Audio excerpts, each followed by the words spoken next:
नमस्कार दोस्तों, मैं पंडित गजानन शर्मा पुनः आपका आरव संगीत सरगम में स्वागत है। आज एक और टॉपिक के साथ। पिछले लेसन में मैंने बताया आपको कि सा का रियाज कैसे कब करें। मुझे आशा है कि आप यदि सीख रहे हैं तो ज़रूर उसका अभ्यास किया होगा और निरंतर करते रहना चाहिए। आज हम बात करते हैं अलंकार। अलंकार संगीत का बेस है, सीखने के लिए भी और वादन के लिए भी। अलंकार सरगम गीत भी कहते हैं अलंकार को, और अलंकार कुछ तो लिखे हुए भी, कुछ आप अपनी तरफ से भी बना सकते हैं। अलंकार में सबसे ज़्यादा यदि संगीत में महारत हासिल करना है, सबसे अच्छा सीखना है, तो सबसे ज़्यादा से ज़्यादा रियाज आपको अलंकार का करना है। अलंकार के पलटे कह दो, अलंकार का सरगम गीत कह दो, इन सब का आपको रियाज करना है। और ये रियाज भी उसी तरह जैसे आप कह रहे हैं कि सा का रियाज करते हैं हम, या जब भी आप रियाज करें, मैं पहले भी बता चुका हूँ कि ब्रह्म मुहूर्त में ही आप रियाज करें, वो ज़्यादा फलदायक है। ब्रह्म मुहूर्त में आप रियाज करेंगे, सबसे उत्तम समय ब्रह्म मुहूर्त का होता है। उसमें आप अलंकार का रियाज करें। अलंकार का रियाज करें। अलंकार दो प्रकार से रियाज करते हैं, एक आप हारमोनियम के साथ, एक आप बिना हारमोनियम के।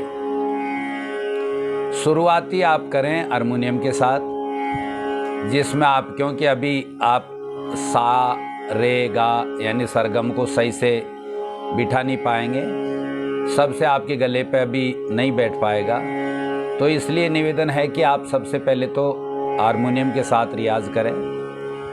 जब धीरे धीरे आप, मैंने बताया कि एक सादे सब सदे, सब सादे सज जाए।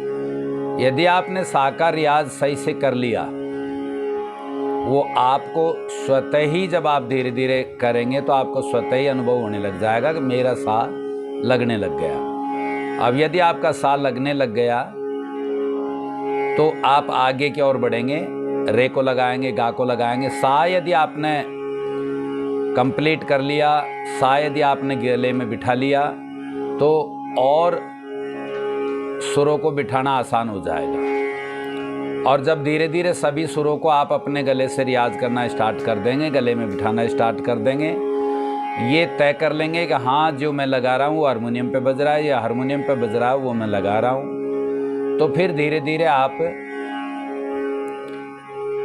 सरगम में, मैंने बताया पहले कि हारमोनियम में संगीत में 12 सुर होते हैं। 12 सुर में हम सबसे पहले शुद्ध सुरों का रियाज करेंगे।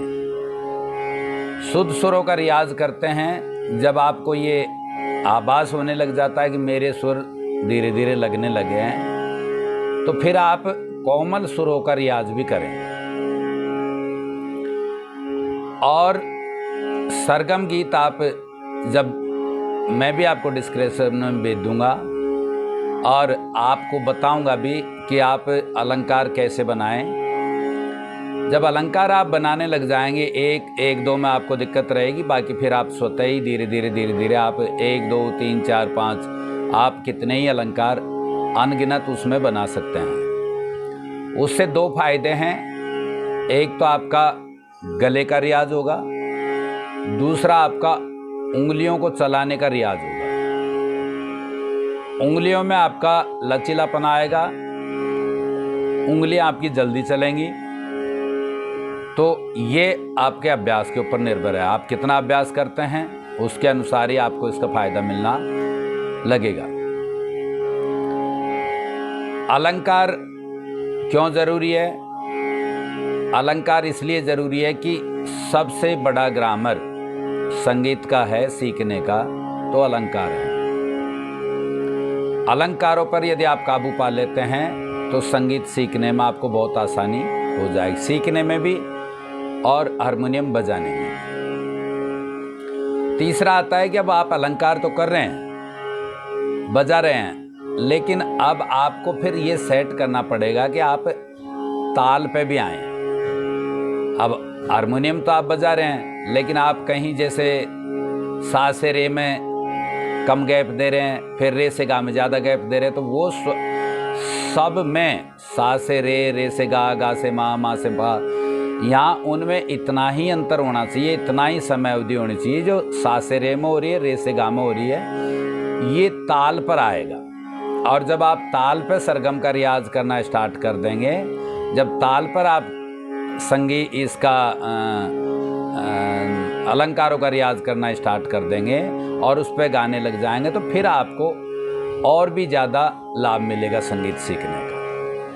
क्योंकि जब आप ताल पर सरगम गीतों का या अलंकारों का जब आप रियाज करेंगे, तो फिर आपको एक प्रकार का, जैसे ये कहते हैं कि दिमाग में बिठाना, आपका दिमाग में बैठने लग जाएगा कि मैं इसमें, अब जैसे सारे गा सारे ऐसे करेंगे तो आपका ये होना चाहिए सा,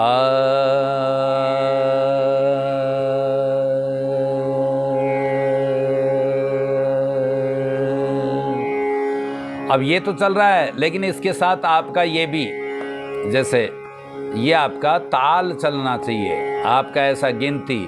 संगीत में आप सीख रहे हैं, संगीत में बहुत बड़ा मैथ है। अब लोग तो ऐसे कह देते नहीं यार संगीत आसान है, आसान नहीं है। यदि आप सही से संगीत सीखेंगे और संगीत का शास्त्रीय संगीत के अंदर जाएंगे, तो आपको वहाँ बहुत बड़ा मैथ मिलेगा। आप उससे इधर उधर नहीं हो सकते। यदि आप एक भी कम करते हैं तो गलत हो जाएगा। इसलिए ताल का भी बहुत महत्व होता है, आपको ताल पे आना बहुत ज़रूरी है।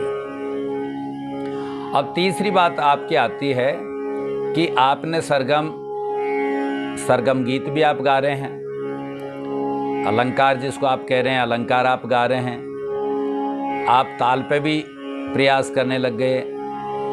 अब इसके साथ साथ आपको देखना यह है कि अब आप यदि इतने काबिल हो गए, तो अब कोशिश करो अच्छा सिंगर बनने के लिए आप बिना हारमोनियम के सुर लगाएं, बिना हारमोनियम के आप सुरों को गाएं, सरगम गीत को गाएं, अलंकार को गाएं, ताल आपकी चलती रहे। आजकल अब ताल का जैसे आप ये भी करते हैं, और यदि आपके पास आर्थिक स्थिति मजबूत है तो आप ताल, आजकल तो फ़ोन में भी है, आप ताल इस पे भी लगा सकते हैं। फ़ोन में नहीं है तो तानपुरा भी आजकल सेकेंड हैंड इलेक्ट्रॉनिक तानपुरा मिलते हैं, वो भी आप लगा सकते हैं। तो उसके साथ आप रियाज करेंगे तो बेहतर रहेगा, क्योंकि ये तीनों, अब आप ताल का ऐसे कहते हैं संगीत में, वैसे तो नियम के अनुसार बेसुरा नहीं होना चाहिए, लेकिन फिर भी यदि आप ये कहें कि बेसुरा चल जाएगा लेकिन बेताला नहीं चलेगा, ताल से आप हट जाएंगे, ताल पे नहीं चल रहे हैं तो आपका संगीत नहीं चलेगा। नहीं चलने का मतलब ये है कि जहाँ भी आप गा रहे हैं, जहाँ भी आपका ग्रुप है, वो पूरा ग्रुप में, उसमें आपने देखा होगा कि कई बार ऐसा होता है कि आर्टिस्ट अलग अलग जगह से बुलाए जाते हैं। कोई जयपुर से आ रहा है, कोई बम्बई से आ रहा है, कोई दिल्ली से आ रहा है, कोई लखनऊ से आ रहा है। अब उन लोगों को आप कैसे मैनेज कर पाएंगे? वो सब लोग ताल पे चलने वाले लोग हैं। अब यदि आप ताल से भ्रमित हो गए, ताल से हट गए, तो आपका म्यूजिक बंद हो जाएगा। यानी वो ताल पे चलने, आपका ताल चलेगा, आप ताल पे चल रहे हैं तो वो स्वतः वो सब अपना जो बजाना है बजाएंगे। लेकिन अब आप खुद ही ताल पे नहीं चल रहे तो वो कैसे आपका म्यूजिक बन पाएगा? तो इसलिए ध्यान रखें कि अलंकार का आपको रियाज करना है, और बहुत समय तक।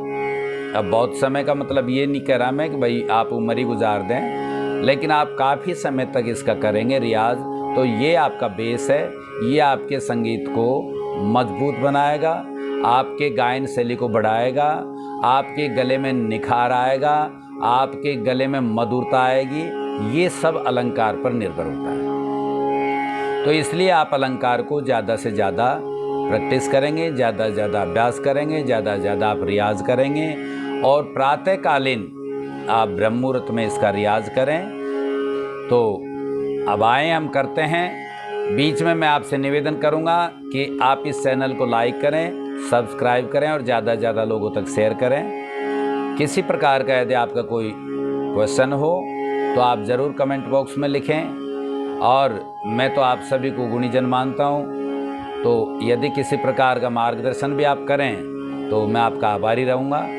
आए करते हैं रियाज। अब सबसे पहले वही बात आती है कि भाई रियाज कहाँ से करें। मैं पहली काली से मध्य सप्तक की पहली काली से रियाज करता हूँ।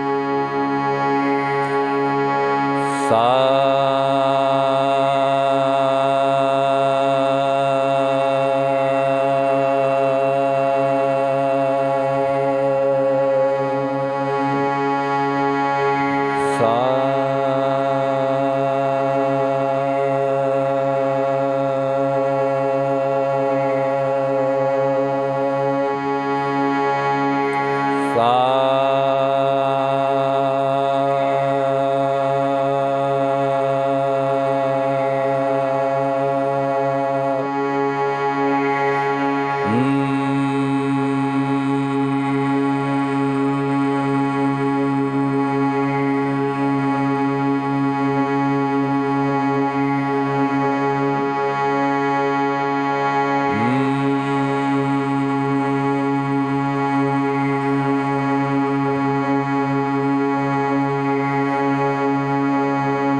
अब आगे की ओर बढ़ेंगे। रे गा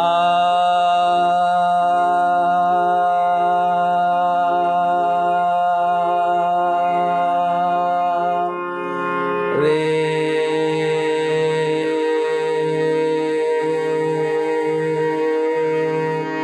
सा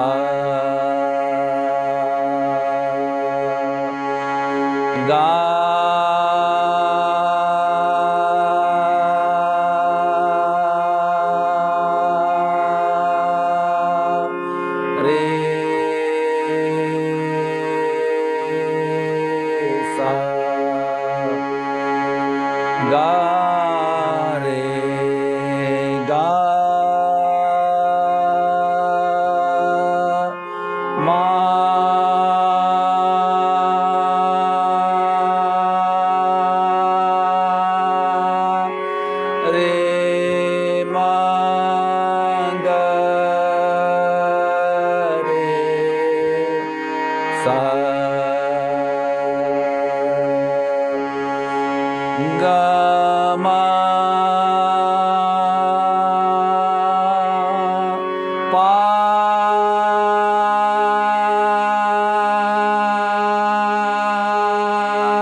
रे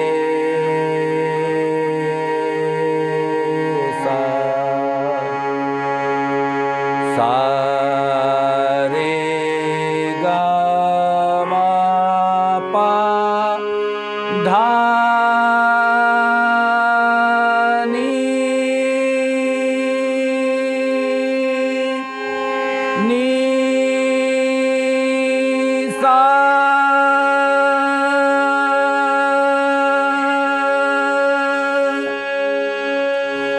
सा नी धा पा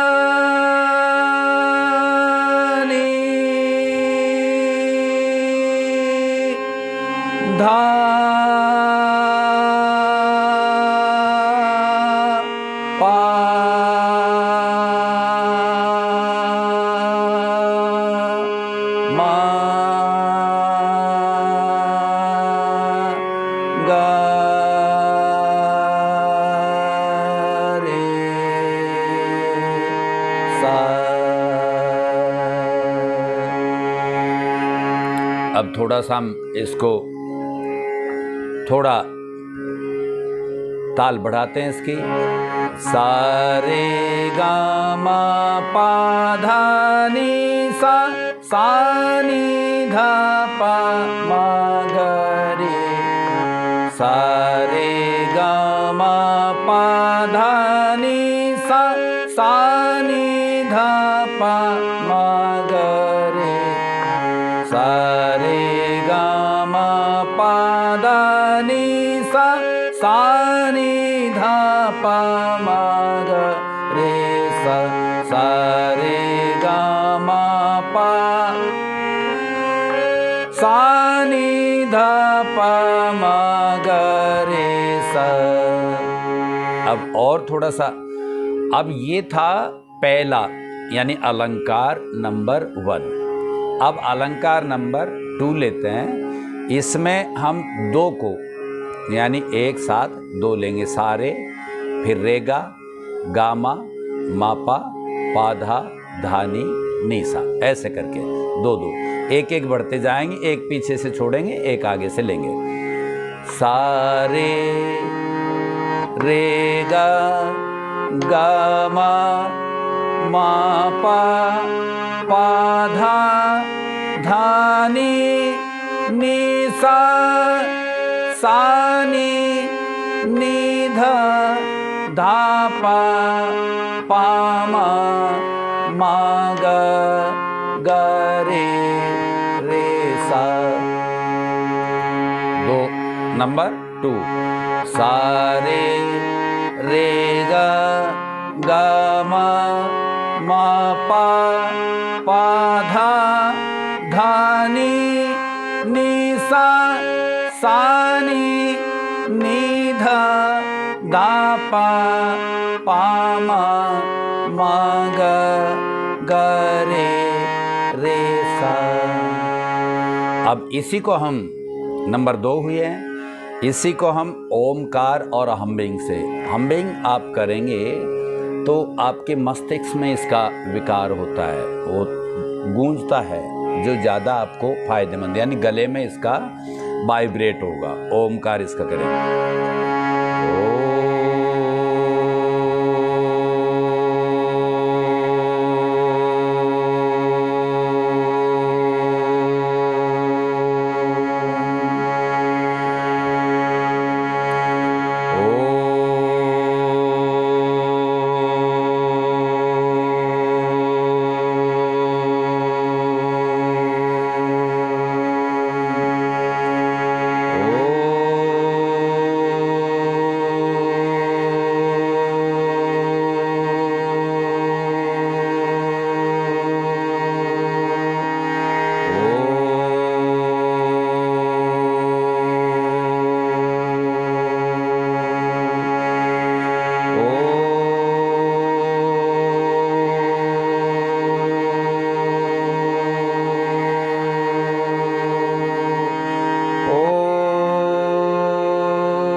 अलंकार को जैसे हम ओम से लेते हैं, ओम है, हमिंग है, आकार है,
ओमकार बोलें जब शुरू में तो हम ओम करते हैं, फिर अम्मिंग तक आएंगे।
अब हमिंग करेंगे।